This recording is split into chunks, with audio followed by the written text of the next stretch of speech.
Hello Kaushal, how are you? Hi, Dharma. How are you doing? I'm doing good. So Bigg Boss follow అయ్యారా అని చెప్పక్కర్లేదు మీకు. నేను యాక్చువల్గా ప్రతి సీజన్ ఫాలో అవుతాను. ఈ season almost 60 days I was in New Zealand అనమాట. షూటింగ్ నిమిత్తం వెళ్ళడం జరిగింది.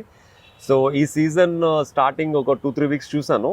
మధ్యలో అంతా ఒక 60 days బ్రేక్ వచ్చింది. మళ్ళీ లాస్ట్ వీక్ అప్పుడు నేను ల్యాండ్ అయ్యాను ఇండియాలో. So I just saw the finals అనమాట. సో ఫైనల్స్ చూశారు. ఫైనల్స్లో అసలు ఇంత హడావిడి ఒక బిగ్ బాస్ విన్నర్ని అరెస్ట్ చేశారు.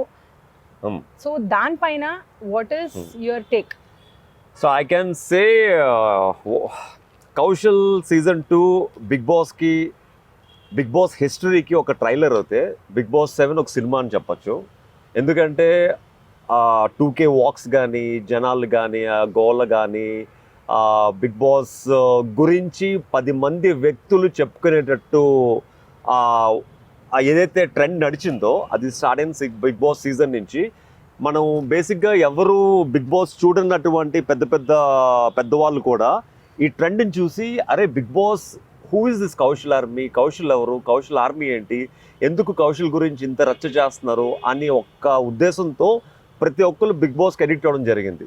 మళ్ళీ సీజన్ 2 తర్వాత ఆఫ్టర్ సో మెనీ సీజన్స్ మళ్ళీ ఆఫ్టర్ 4 seasons 3, 4, 5, 6 తర్వాత మళ్ళీ 7కి మళ్ళీ అలాంటి కాంట్రవర్షియల్ మూమెంట్తో మళ్ళీ రావడం జరిగింది యాక్చువల్గా. సో పల్లవి ప్రశాంత్ అరెస్ట్ పైన మీ అభిప్రాయం ఏంటి?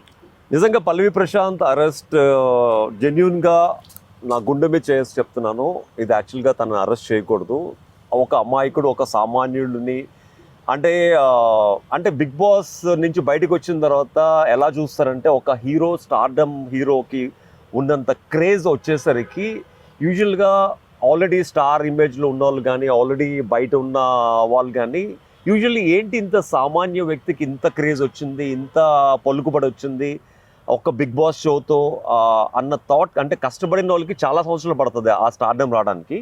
ఒక బిగ్ బాస్ సీజన్తో ఇంత స్టార్డమ్ వచ్చేసేసరికి వాళ్ళు ఏంటంటే అందులోని ఒక సామాన్యుడు, ఒక ఎలాంటి బ్యాక్గ్రౌండ్ లేని వ్యక్తి అయితే డెఫినెట్గా వాళ్ళని ఏదో ఒక విధంగా టార్గెట్ చేస్తారు. ఎందుకంటే ఇక్కడ మీడియా పరంగా కానీ జనాల పరంగా కానీ దే వాంట్ సంబడి ట్రెండింగ్ అనమాట.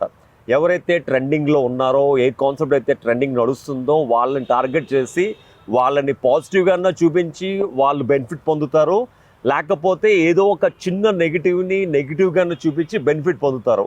ఇక్కడ మీడియా అనే ఏదైతే వ్యవస్థ ఉందో ఏదో ఒక విధంగా they want more viewership, they want more followers for their videos అనమాట. ఆ విధంగా కంటెస్టెంట్స్ని అటు ఇటు చేస్తూ